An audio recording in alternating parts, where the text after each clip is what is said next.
adalah orang-orang yang berdoa meminta kepada selain Allah. Kenapa mereka masih minta? Di Indonesia ini masih banyak gak orang yang berdoa meminta kepada selain Allah? Banyak. Mereka datang ke kubur-kubur yang dianggap kubur wali songo, dan kuburan yang dianggap keramat oleh mereka, kuburan yang kata mereka mengandung barokah. Nggak ada dalam Islam kuburan yang keramat, kuburan mengandung barokah, nggak ada di muka bumi, tidak ada sama sekali, nggak ada. Kemudian mereka datang ke sana. Seandainya mereka orang soleh, betul orang soleh, nggak bisa mereka mengabulkan doa, nggak bisa. Mereka mendengar pun nggak bisa.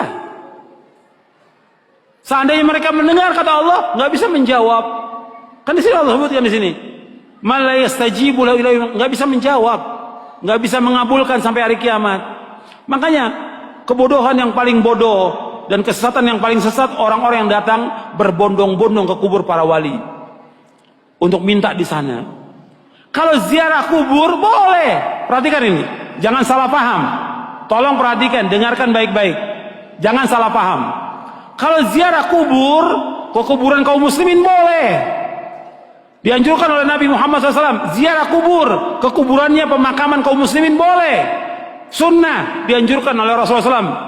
Kata Nabi, kuntu nahaitukum an ziyaratul kubur fazuruha fa inna tudzakirukumul akhirah. Kata Nabi, aku pernah melarang kalian untuk ziarah kubur. Sekarang boleh kamu ziarah kubur, karena ziarah kubur mengingatkan kalian kepada akhirat. Dalam riwayat yang lain disebutkan bahwa ziarah kubur mengingatkan kalian kepada kematian. Ziarah kubur kaum muslimin boleh, tapi ziarah kubur yang dilakukan oleh mereka ini, datang ke kuburan wali dengan niat kuburan itu mengandung barokah, bahwa orang itu soleh, suci, bisa mengangkat doa mereka ke langit, kepada Allah sebagai tawasul. Mereka minta, ada yang menjadikan mereka sebagai wasilah kepada Allah, ada yang menjadikan mereka sebagai syafaat kepada Allah, ada yang mereka menjadikan mereka sebagai Tuhan yang mereka minta kepada penghuni wali, penghuni kubur itu. Ini kenyataan yang dilakukan oleh orang-orang yang ziarah-ziarah kubur ke kuburannya para wali. Dan ini kalau anda perhatikan, kerusakannya luar biasa ini. Karena masalah akidah, masalah tauhid, mereka memalingkan ibadah kepada selain Allah yang Allah tidak redha selama-lamanya. Di dalam buku atau kitab Ushulus Tsalatsa oleh Syekh Muhammad bin Abdul Wahhab dikatakan, innallaha la yarda ay yushraka ma'ahu ahadun fi ibadatihi, la malakun muqarrabun wala nabiyyun mursal. Allah tidak redha selama-lamanya apabila Allah disekutukan dengan makhluknya, apakah dengan malaikat yang dekat atau dengan nabi yang diutus. Allah nggak redha. Maksudnya kalau ada orang yang berdoa meminta kepada malaikat Jibril, minta kesembuhan, minta rezeki, minta dimudahkan urusan, Allah nggak redha.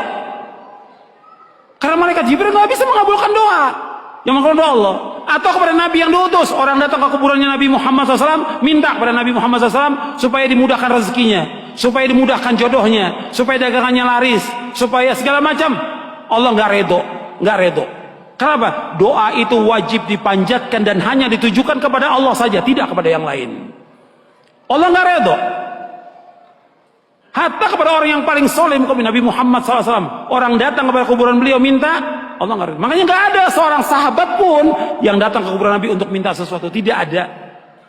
Tidak ada seorang sahabat pun radhiyallahu anhum ajmain yang datang ke kuburan Nabi untuk minta sesuatu, tidak ada sama sekali. Mereka berdoa langsung kepada Allah. Begitu juga setelah wafatnya Khulafaur Rasyidin, nggak ada orang datang. Tapi belakangan di abad kedua, ketiga mulai, siapa yang melakukan pertama kali penyembahan kepada kubur yang dikeramatkan pertama kali di muka bumi? Syiah. Pertama kali, laknatullah alaihim.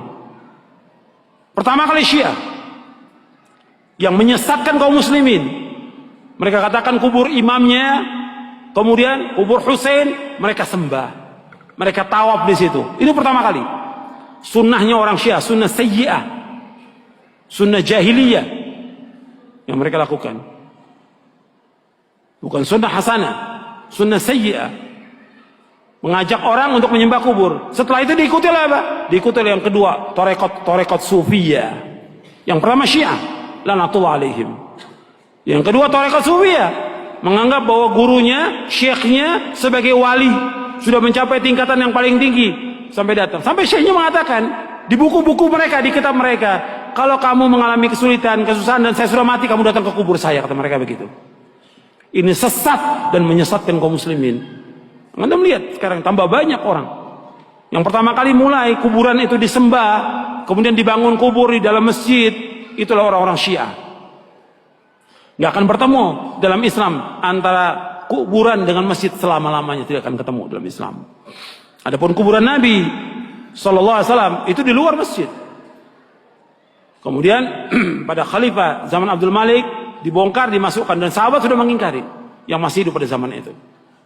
Nggak bisa bersatu dan beda kuburan Nabi. Karena apa? Nggak mungkin kuburan Nabi akan dibongkar, dipindahkan ke Baqi, nggak mungkin. Karena Nabi nggak mau. Kalau di Baqi akan disembah oleh manusia. Makanya Nabi dibedakan khusus untuk Nabi, dikuburkan di tempat itu dengan dua sahabatnya, Abu Bakar dan Umar. Adapun kuburan yang lain nggak boleh, nggak bisa bersatu antara masjid dengan kuburan selama-lamanya. Yang pertama kali Syiah. Karena ini perbuatan siapa? Perbuatannya orang-orang Yahudi dan Nasrani. Maka 5 hari menjelang wafatnya Rasulullah mengatakan, la'natullahi 'alal yahudi wan nasara ittakhadhu qubur anbiya'i masajid wa ana anhaakum an dzalik. Mudah-mudahan, kata Nabi SAW, 5 hari menjelang wafat, mudah-mudahan Allah melaknat orang Yahudi dan Nasrani karena mereka menjadikan kubur Nabi mereka sebagai tempat ibadah. Aku larang kalian jangan melakukan seperti mereka. 5 hari menjelang wafat, 5 hari. Terus Nabi ingatkan umatnya, jangan seperti Yahudi, jangan seperti Nasrani yang mereka menjadikan kubur Nabi mereka sebagai tempat ibadah. Aku larang. Kuburan bukan tempat ibadah, kuburan. Dan nggak boleh melaksanakan perjalanan ke makam-makam, nggak boleh.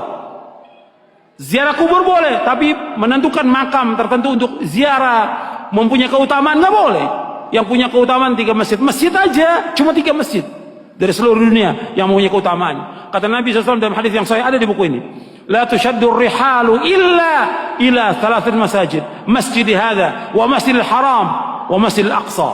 Kata Nabi, nggak boleh mengadakan perjalanan dengan niat ibadah kecuali 3 masjid. Tidak boleh mengadakan perjalanan safar dengan tujuan ibadah kecuali 3 masjid. Pertama masjidku ini, Masjid Nabawi. Yang kedua Masjidil Haram. Yang ketiga Masjid Aqsa. Masjid aja nggak boleh. Ada di Bandung umpamanya, ada masjid yang bagus, orang mengatakan bahwa masjid itu punya keutamaan, nggak boleh. Semua masjid sama. Masjid di sini di Pustai atau masjid yang lain yang dibangun, semua sama. Ganjarannya sama kalau orang sholat di dalamnya, kecuali 3 masjid. Masjid Nabawi sekali sholat di sana 1000, lebih dari masjid yang lain. Kalau di Mekah, di Masjidil Haram, di Mekah maksudnya di Masjidil Haram saja, bukan di masjid yang lain. Di Mekah bukan, di Masjidil Haram saja itu 100.000 keutamaan dari masjid yang lain seluruh dunia. Kalau di Masjidil Aqsa 250. Itu keutamaan yang disebutkan oleh Rasulullah Sallallahu Alaihi Wasallam. Kalau masjid yang nggak punya keutamaan kecuali 3 masjid, apalagi kuburan. Kuburan nggak punya keutamaan sama sekali. Makanya orang-orang yang datang dan meminta ke kubur-kubur, Allah menyebutkan dalam Al-Quran ini orang yang paling sesat di muka bumi. Antum catat tuh ayatnya, ya, surah Al-Ahqaf surah 46 ayat 5 dan 6. Ini dalil.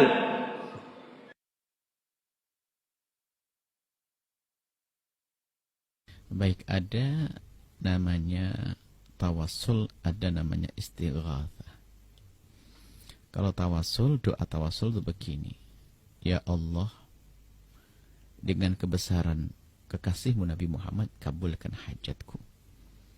Ya Allah, dengan kemuliaan wali ini, kabulkan hajatku. Ini adalah doa dengan tawassul. Doa di dalamnya ada tawassul, yaitu memintanya kepada Allah tetap. Tapi yang dibawa adalah hamba-hamba mulia Allah Subhanahu wa Ta'ala. Ini adalah tawassul, dan ini adalah tidak ada masalah dalam hal ini. Kalau ada yang orang bermasalahkan, dia tidak bisa membedakan antara doa dengan tawassul bidu'a. Doa bitawassul dengan tawassul bidu'a ada perbedaan. Ini sudah kita pernah bahas. Jadi kalau tawassul dengan doa, ini Anda datang kepada seorang kiai, seorang habib, lalu Anda minta, Bib, kiai,